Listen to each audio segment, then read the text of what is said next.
Voilà, je vais lire avec vous un texte de l'évangile de Matthieu, chapitre 3, verset 17. Et nous lirons jusqu'au verset 11 du chapitre 4 qui suit.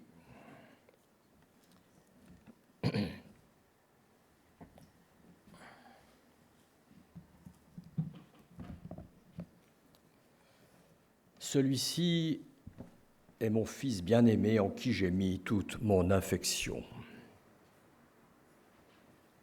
Alors Jésus fut emmené par l'Esprit dans le désert pour être tenté par le diable. Après avoir jeûné 40 jours et 40 nuits, il eut faim.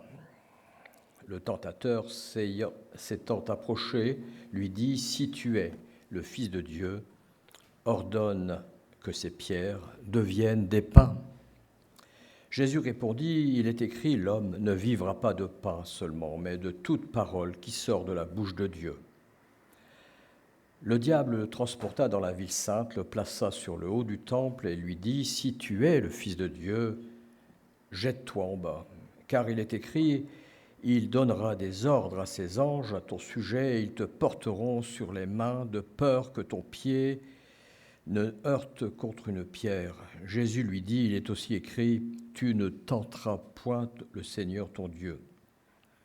Le diable le transporta encore sur une montagne très élevée, lui montra tous les royaumes du monde et leur gloire, et lui dit, je te donnerai toutes ces choses si tu te prosternes et m'adores. Jésus lui dit, retire-toi, Satan, car il est écrit, tu adoreras le Seigneur ton Dieu et tu le serviras lui seul. Alors le diable le laissa. Et voici des anges vinrent auprès de Jésus pour le servir. Dans l'évangile de Luc, au chapitre 4, au verset 13, après l'avoir tenté de toutes ses manières, le diable s'éloigna de lui jusqu'à un moment favorable. Jésus est emmené dans le désert après son baptême pour y être tenté exactement dans la minute qui suit cette parole venant du ciel au verset 17 que nous avons lu. « Celui-ci est mon fils bien-aimé en qui j'ai mis toute mon affection. » C'est donc juste après cette déclaration solennelle que Jésus livre son premier combat, être tenté face à face avec le diable. Et la première des choses que nous pouvons dire, c'est que personne n'est épargné par la tentation, pas même le Fils de Dieu. Chacun d'entre nous avons connu depuis notre propre baptême nombre de combats contre l'ennemi de nos âmes, des tentations diverses et variées durant des périodes de désert. Aucun d'entre nous n'y échappe et n'y a échappé. Dans la version grecque, ni le nom de Jésus, ni l'Esprit de Dieu n'apparaissent dans Matthieu 4:1, alors qu'ils figurent dans notre Bible.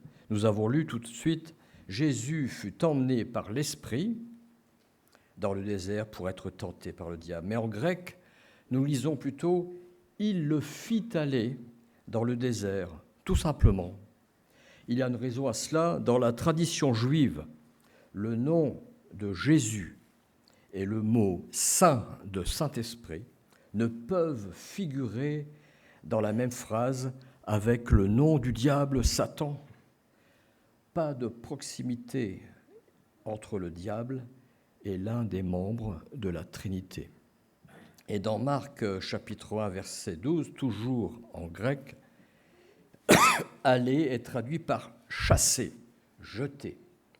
Marc chapitre 1, verset 12, « Aussitôt, l'Esprit poussa Jésus, il le chassa dans le désert. »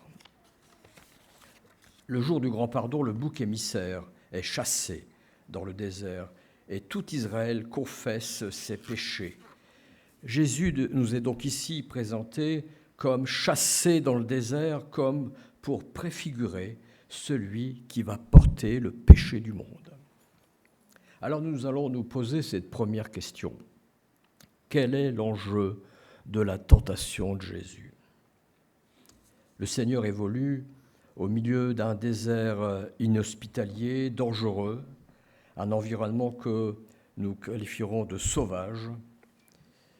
Marc-Henri, rien à voir avec toi. Et pourtant, le voici finalement servi par des anges. Marc 1,13, il passa 40 jours tenté par Satan. Il était avec les bêtes sauvages et les anges le servaient. Jésus livre son premier combat face aux tentations de l'ennemi de Dieu dans une situation à la fois violente mais aussi glorieuse, quand les anges viennent le réconforter au milieu de bêtes sauvages. C'est un paradoxe. Et le monde tel que nous le voyons encore aujourd'hui, aurait-il donc changé entre cette violence et la gloire de Dieu ? Nous vivons dans un monde fait de violence et de fureur, parfois bestiale, cruelle au possible, qui ne cesse de nous heurter, parfois même de nous traumatiser, mais pourtant continuellement sous la grâce de Dieu. L'enjeu de notre propre vie se place ainsi tel que Jésus l'a vécu lui-même. Nous sommes les témoins avertis, et aujourd'hui plus que jamais, des déchirures de toutes sortes. Le monde dans lequel Dieu nous a placés ne sera jamais le monde d'un bisounours dont certains rêvent. À moins de 2 heures d'avion d'ici, nous sommes les voisins de massacres, de minorités diverses et de chrétiens en particulier, comme jamais dans notre histoire. Portes ouvertes, l'association chrétienne, nous explique dans son index mondial de la persécution que pas moins de 388 millions de chrétiens sont désormais menacés ou persécutés à cause de leur foi. C'est du jamais vu. Des centaines de millions de chrétiens sont comme chassés dans le désert du monde, face à face avec l'ennemi de Dieu qui leur rappelle sans aucun doute ce mensonge: je vous donnerai toutes ces choses si vous vous prosternez et m'adorez. Les tentations de l'ennemi de Dieu sont de vraies attaques violentes et dramatiques. Ce ne sont pas de simples tentations. Nous ne parlons jamais du diable dans nos églises parce que nous avons d'autres sujets beaucoup plus édifiants qu'il nous presse d'aborder. Et nous avons tellement envie de parler d'autre chose que de lui. Et nous avons bien raison. Mais quoi qu'on en dise, chers frères et sœurs, si le diable est présent à ce point dans ce passage de notre Bible, il faut alors envisager qu'il le soit également dans ce monde où Dieu, nous le savons, est rejeté sans cesse. Laissez-moi vous dire une chose au sujet de ce contexte de l'Évangile. Le diable est bel et bien présent et en permanence. Il se tient là devant Jésus pour le tenter avec la ferme intention de le faire chuter. Et nous sommes, nous aussi, amenés à vivre dans ce paradoxe-là où le bien et le mal cohabitent depuis toujours. La tentation, en fait, c'est la mise à l'épreuve de notre faculté de choisir le bien plutôt que le mal, de choisir Dieu notre Père ou l'ennemi même de Dieu. Faire des choix personnels incessants, dire non sans hésiter, argumenter sans cesse avec notre conscience et nos pensées du moment.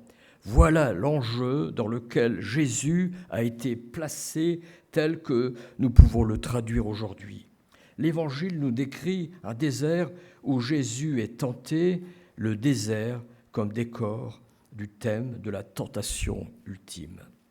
Alors, pourquoi le désert ? C'est mon deuxième point. Vous savez, j'ai eu le bonheur de passer quelques jours dans le Sahara comme aumônier militaire. Le désert s'avère à la fois dangereux pour des Occidentaux comme nous qui vivons dans le confort, mais aussi attirant. Tant le désert, tant le Sahara évoque d'histoires rocambolesques, extraordinaires. si vous avez lu Saint-Exupéry, Théodore Monod, si vous avez vu Laurence d'Arabie, le Sahara. À Fayal-Argeau, un vieil homme s'est approché de moi et a commencé à marchander pour tenter de me vendre, tenez-vous bien, un chameau. J'avais beau lui expliquer que je ne pourrais rien en faire et que jamais il ne tiendrait dans ma valise, ni même dans l'avion qui m'emmènerait en France, il voulait absolument me vendre son chameau. Ah, c'est terrible ça. Le désert, c'est finalement un lieu où il n'y a rien, ni personne, mais on y rencontre des gens surprenants. Et je trouve que dans le texte de l'Évangile, il n'y a que des personnages surprenants dans ce désert. Jésus passa 40 jours d'abord avec des bêtes sauvages, nous dit le verset 13. Alors je suis allé sur Internet pour voir quels animaux on trouve en Israël, des bêtes sauvages. Il y a des lynx, des serpents de toutes les tailles, des scorpions de toutes sortes. Et bien sûr, il y a des chameaux, des mêmes que celui qu'on a essayé de me vendre dans le Sahara. Et puis dans ce désert, il y a aussi un autre personnage extraordinaire, c'est Jésus, le Fils de Dieu, laissé là pour un jeûne de 40 jours. Et le diable, qui n'est pas quelqu'un d'ordinaire, le tentateur lui-même. Et à l'issue de ces 40 jours, des anges qui viendront servir Jésus. Verset 11, des anges vinrent auprès de Jésus et le servaient. Et c'est un détail très particulier qui se trouve dans ce récit. À aucun moment, ce désert de tentation n'est présenté comme un lieu privé de la présence de Dieu. Les anges servaient Jésus, et ces anges qui serviront Jésus nous disent deux choses en vérité, que premièrement, Dieu est toujours présent au cœur de nos combats. Je serai avec vous jusqu'à la fin du monde, dira Jésus à ses disciples. La deuxième chose, c'est que Dieu lui-même envoie ses anges pour soutenir celui et celle qui a lutté contre la tentation. Jésus n'est jamais seul, ni même abandonné dans ce désert. Et le Père qui l'a envoyé a aussi envoyé ses anges pour veiller sur son Fils bien-aimé, le servir, lui redonner des forces. Et la seule vision de ces anges a été pour Jésus, on l'imagine bien, d'un immense réconfort. Aussi, chers amis, durant l'épreuve de la tentation, du désert qu'il nous faut parfois traverser, de la sécheresse ou de la solitude que nous pouvons ressentir, rappelons-nous que nous ne sommes jamais seuls, même si parfois nous le croyons. Nos épreuves, comme nos sujets de tentation, peuvent nous laisser penser que nous sommes démunis, comme livrés à nous-mêmes, isolés par des événements qui nous entourent et nous enserrent, mais il n'en est rien. Le désert dans la Bible a parfois été comparé au désert spirituel dans lequel nous évoluons, avec là aussi le diable qui s'invite et suggère qu'il nous donnerait tout si nous nous prosternions et l'adorions. Notre société postmoderne veut ainsi nous entraîner dans ce mouvement de la déconstruction. On en parle beaucoup en ce moment. Le XXIe siècle se choisit un monde sans espérance, sans surnaturel, sans inclinaison spirituelle, sans transcendance, comme un désert sans arbres, sans eau, fait de solitude et de doute, de pierre et de sable. Et c'est ainsi que notre Occident, et donc la France, a choisi peu à peu d'effacer le passé de son christianisme, croyant peut-être qu'il lui suffirait de rejeter Dieu pour que toutes ces choses lui soient données. Chaque fin d'année, au moment de Noël, vous l'avez vu, on le voit tous les ans, la vue d'une simple crèche dans un lieu public suffit maintenant pour que des associations traînent les mairies concernées jusque dans les tribunaux. Les libres penseurs, le reste de l'année, font l'inventaire exhaustif des croix plantées sur les routes de France ou au sommet de nos montagnes pour les faire retirer, si possible, sous le seul prétexte qu'elles ont été édifiées après 1905. Quelle noble vocation, en effet. que cette vocation. Notre désert ressemble tellement à ce désert où Jésus a été lui-même tenté, avec ce leitmotiv que c'est finalement Dieu que l'on veut rejeter à tout prix. Alors bien sûr, ce que nous voyons en direct sur notre planète, surtout en ce moment, est tellement plus grave, plus sérieux aussi, que ce qui jalonne nos routes de France ou les sommets de nos montagnes. Nous vivons tellement dans une telle fureur. Dans Luc 22, lors de l'agonie de Christ à Gethsémanée sur la croix, le mot agonie en grec est synonyme de combat, justement. Alors que Jésus livre ce dernier combat contre Satan, un ange est également apparu à Jésus. Luc 22, 43, alors un ange lui apparut du ciel pour le fortifier, nous dit le texte. Dieu peut-il nous fortifier par le simple fait de sa présence? Bien sûr qu'il le peut. Et nous l'affirmons ce matin. Nous sommes fortifiés par Dieu au travers de ce qui nous amène à voir de nos yeux comme Jésus, lorsque l'ange lui est apparu pour le fortifier. La troisième question, le troisième point, pourquoi 40 jours? Dans l'évangile de Matthieu, nous avons lu que Jésus est tenté le 40e jour, alors que dans Luc, il est tenté durant 40 jours. Mais les textes ne nous disent rien sur ce qui s'est passé durant tout ce temps. 40 jours de jeûne, vous vous rendez compte? Pour la campagne d'évangélisation en avril, nous pourrons jeûner, prier durant la semaine précédant la semaine de communication sur les marchés, dans les boîtes aux lettres, précédant elle-même la semaine avec Emmanuel Menleim. On va y arriver. Une semaine à prier, à jeûner, c'est rien, à côté de 40 jours, évidemment. Jésus aura certainement consacré tout ce temps dans la prière, comme il le fera plus tard à l'écart de ses disciples, à chaque fois qu'il lui sera possible, éloigné des hommes et de toute activité humaine, mais jamais séparé de la gloire de son Père, qui a pourtant permis cette situation. Jésus sera resté en communion avec son Père avant de croiser le diable qui tentera de le faire chuter.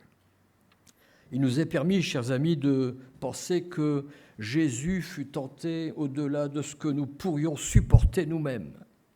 Certains d'entre nous ont-ils déjà été tentés en dialoguant avec Satan? En fait, nous préférons vraiment ne jamais entendre sa voix. Job sera tenté par Satan au travers, tenez-vous bien, de la voix de son épouse qui se fera l'interprète du diable. Job 2,9, sa femme lui dit « Tu demeures ferme dans ton intégrité, maudis donc Dieu et meurs. » Waouh. Normalement, vous savez, il faut toujours écouter les conseils de son épouse. Mais là, quand même, ça devient un peu compliqué. Peut-être que Jésus, alors qu'il se retrouve isolé au milieu de nulle part, sans échange verbal aucun, sans contact humain, dans la pire des solitudes, a-t-il été l'objet, contrairement à Job, de tentations muettes? Quelques mots là-dessus. Les tentations muettes, qu'est-ce que c'est au juste? Des pensées qui peut-être traversent notre esprit. La voix qui nous parle, en effet, n'est pas toujours la voix du Saint-Esprit.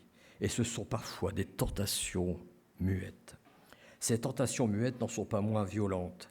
Certains avancent que c'est notre vieille nature qui nous inspire des idées contraires à celles que génère l'Esprit de Dieu à nos corps, d'enfants de Dieu, et c'est Paul qui l'explique dans Romains 7, 19, « Car, dit-il, je ne fais pas le bien que je veux, et je fais le mal que je ne veux pas. » Alors dans ce désert qu'il nous faut traverser, nous sommes face à nous-mêmes.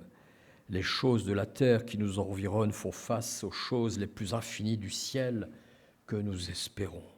le silence du désert, la solitude pesante, la fatigue qui gagne, la chaleur écrasante du jour, le froid glacial de la nuit, le danger permanent. Dans le désert, le plus petit choix, le moindre écart peuvent nous être fatals si nous manquons du nécessaire. Réserve d'eau, une couverture contre le froid ou un téléphone portable. Alors que nous voilà isolés dans un sentiment d'abandon, la tentation est forte de céder à l'ennemi de nos âmes pour tenter de sortir à tout prix de ce désert.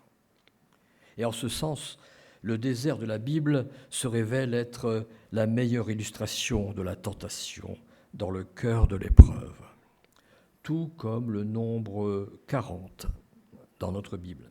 C'est le chiffre même de l'épreuve. Le temps qu'il nous faut pour traverser, pour s'approcher de Dieu et connaître enfin sa volonté. Les 40 jours de pluie qui provoqueront le déluge dans Genèse 7. Le déluge lui-même qui durera 40 jours avant la vue d'une colombe, signe de paix pour le monde d'aujourd'hui. Moïse va demeurer sur la montagne durant 40 jours et 40 nuits avant de se saisir des tables de la loi écrites par le doigt de Dieu. Exode 24. Les enfants d'Israël vont errer durant 40 ans dans le désert avant d'atteindre la terre promise. Et enfin, entre autres exemples, 40 jours, c'est la période qui sépare la résurrection de Christ et son ascension à la droite de Dieu. Parce que c'est vrai, le désert de notre Bible est aussi le lieu de la purification, de la rencontre avec Dieu, le théâtre de combats spirituels qui se conclut en victoire surnaturelle. Christ a été conduit dans le désert pour livrer ce combat avec Satan, mais si Jésus était suffisamment armé pour affronter le diable, ne présumons pas de nos propres forces en provoquant le diable à nous tenter. L'apôtre Jacques écrit, Jacques chapitre 1er, verset 14, « Chacun est tenté quand il est attiré et amorcé par sa propre convoitise. Puis la convoitise, lorsqu'elle est conçue, enfante le péché, et le péché étant consommé, produit la mort. » Dans l'Épître aux Hébreux, l'auteur affirme que Jésus a été tenté comme nous-mêmes nous sommes tentés. Hébreux, chapitre 4, verset 15, « Nous n'avons pas un souverain sacrificateur qui ne puisse compatir à nos faiblesses. Au contraire, il a été tenté comme nous en toutes choses, sans commettre de péché. » Et dans la Bible, en français courant, lorsque Jésus déclare à ses apôtres dans l'évangile de Luc, chapitre 22, verset 28, « Vous êtes de ceux qui ont persévéré dans mes épreuves », Jésus veut leur faire comprendre qu'il a été tenté en d'autres occasions, mais que cette fois, il va être tenté au travers d'épreuves bien plus terribles encore, qui vont l'amener jusqu'à la mort de la croix. Alors que dire d'autre, sinon que la tentation n'est pas un péché ? J'ouvre cette parenthèse en regardant comment le diable opère. La première étape, nous les connaissons. Ces étapes, Satan suggère. Deuxièmement, nous accueillons cette suggestion. Troisième étape, une discussion s'installe. Et enfin, quatrième, et si lors de cette confrontation, nous acquiescions intérieurement, alors commence le péché dans nos cœurs. Comment Dieu va-t-il nous aider ? C'est l'apôtre Paul qui répond dans 1 Corinthiens chapitre 10, verset 13. « Aucune tentation ne vous est survenue qui n'ait été humaine. Et Dieu qui est fidèle ne permettra pas que vous soyez tentés au-delà de vos forces.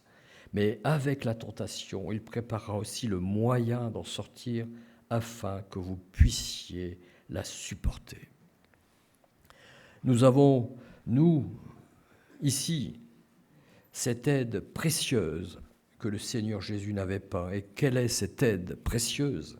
Eh bien, c'est Jésus lui-même, glorifié dans sa résurrection, assis à la droite du Père qui nous accompagne jour après jour et qui nous a envoyé son Saint-Esprit. Et nous savons qu'aujourd'hui, Jésus intercède pour nous. À Pierre, Jésus dira dans Luc 22, verset 32, J'ai prié pour toi, Pierre, afin que ta foi ne défaille point. Jésus prie aussi pour nous. Il nous faut l'appeler quand ça va mal, afin qu'il intercède auprès du Père quand nous traversons le désert de l'épreuve et de la tentation. Des épreuves et des tentations qui nous rappellent celles que Jésus a traversées et pour lesquelles il a toujours obtenu la victoire. Alors, quelles sont les tentations de Jésus?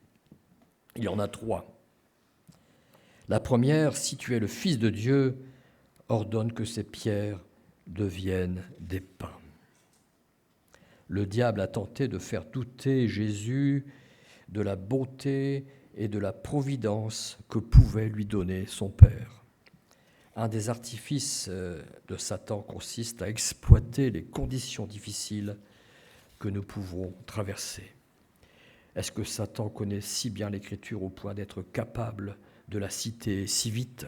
Eh bien oui, mais Satan déforme ici le sens de la parole. Et à chaque fois, Jésus lui répond par cette seule affirmation. Il est écrit. Il cite à chaque fois l'Écriture au verset 4. Jésus répondit, il est écrit, l'homme ne vivra pas de pain seulement. Au verset 7, Jésus lui dit, il est aussi écrit, tu ne tenteras point le Seigneur ton Dieu. Et au verset 10, il est encore écrit, tu adoreras le Seigneur ton Dieu, tu le serviras lui seul. Citer l'Écriture est une arme que nous pouvons utiliser lorsqu'à certains moments nous sommes tentés de pécher. Dans l'exemple de ces pierres qui pourraient, si Jésus le voulait, se transformer en pain pour satisfaire sa faim, le diable suggère que c'est Dieu lui-même qui n'est pas capable de pourvoir à ses besoins.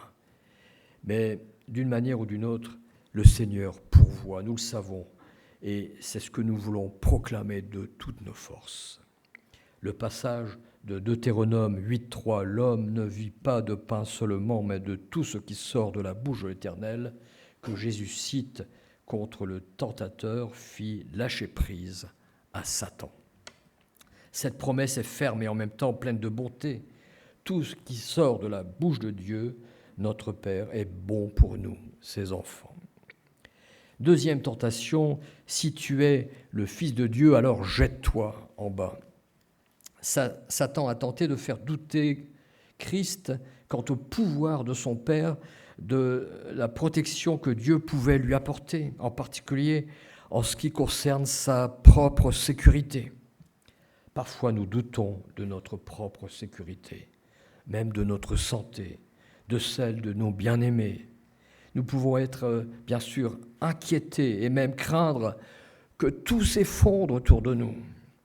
Mais il n'y a rien de plus terrible, chers frères et sœurs, que le désespoir, en particulier en ce qui concerne notre âme, que Dieu a pourtant rachetée à grand prix. Autre point au verset 5. Le diable le transporta dans la ville sainte, le plaça en haut du temple. La ville sainte représente le lieu privilégié capable de tenter les hommes dans leur orgueil ou leur suffisance. Le diable se place au sommet du temple comme il lui plairait de siéger au sommet de nos propres vies, pourtant sanctifiées par Jésus lui-même. Et Satan n'éprouve aucun scrupule à lancer ses assauts dans les lieux saints, que ce soit Jérusalem, la ville sainte, ou nos propres vies qui ont été rachetées par le sacrifice de Christ sur la croix. Et Jésus lui rappelle cette vérité, tu ne tenteras point le Seigneur ton Dieu. Troisième tentation, je te donnerai toutes ces choses si tu te prosternes et m'adores. Satan tente Christ dans un domaine que nous appelons l'idolâtrie, en lui offrant les royaumes de ce monde avec la gloire qui l'accompagne. La gloire d'ici-bas est la tentation la plus agréable qui soit, et c'est par ce biais que les hommes tombent le plus facilement dans l'asservissement. Pourtant, que servira-t-il à un homme de gagner le monde s'il perd son âme? Nous connaissons ce verset dans Matthieu, chapitre 16, verset 26, ou que donnerait un homme en échange de son âme? Christ a été tenté dans le but de lui préférer Satan. Il a repoussé cette proposition avec l'autorité qui convient. Retire-toi, Satan. Jésus nous indique que devant la tentation, on ne doit pas simplement s'y opposer, mais la rejeter. Si nous résistons au diable, il fuit loin de nous, mais l'âme qui discute avec le diable n'est-elle pas déjà vaincue? Christ, après la tentation, fut secouru avant d'être encouragé à continuer son ministère et par voie de conséquence, pour que nous soyons incités à notre tour à placer notre confiance en lui. Puisqu'il a connu par cette tentation ce qu'était la souffrance et qu'il a vécu ce qu'était le secours de Dieu après cette expérience difficile, nous pouvons nous aussi espérer que non seulement il aura de la compassion envers nous quand nous serons tentés, mais également qu'il viendra nous rejoindre au moment opportun pour nous secourir et nous redonner des forces. Quelques mots de conclusion, chers amis. C'est immédiatement après son baptême que Jésus est conduit dans le désert, nous l'avons vu, quand une voix se fera entendre des cieux pour lui dire que celui-ci est mon Fils bien-aimé, en qui j'ai mis toute mon affection. C'est une parole forte de Dieu parce que Dieu a toujours une parole pour nous. À chacun de nous, notre Père a soufflé dans nos cœurs cette parole qui a scellé notre foi. Et quelle a été la parole forte de Dieu pour nous lors de notre conversion et après notre baptême?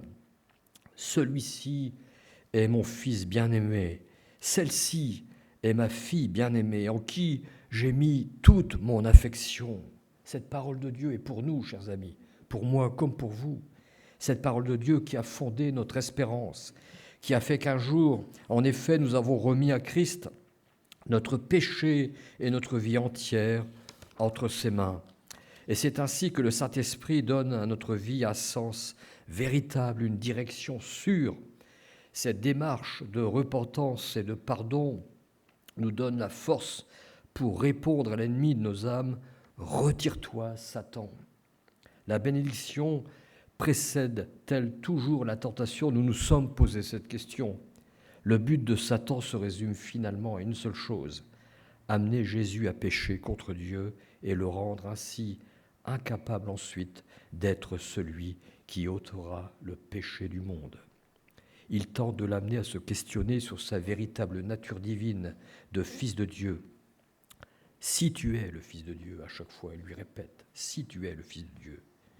Les forces des ténèbres observent ainsi notre propre cheminement spirituel, tandis que Dieu nous prépare à affronter nos propres déserts, nos propres tentations, nos propres combats spirituels. Aussi demandons au Seigneur ce matin de nous rappeler cette parole forte qu'il a eue pour nous. Celui-ci, celle-ci est mon Fils et ma fille bien-aimée, en qui j'ai mis toute mon affection. Amen.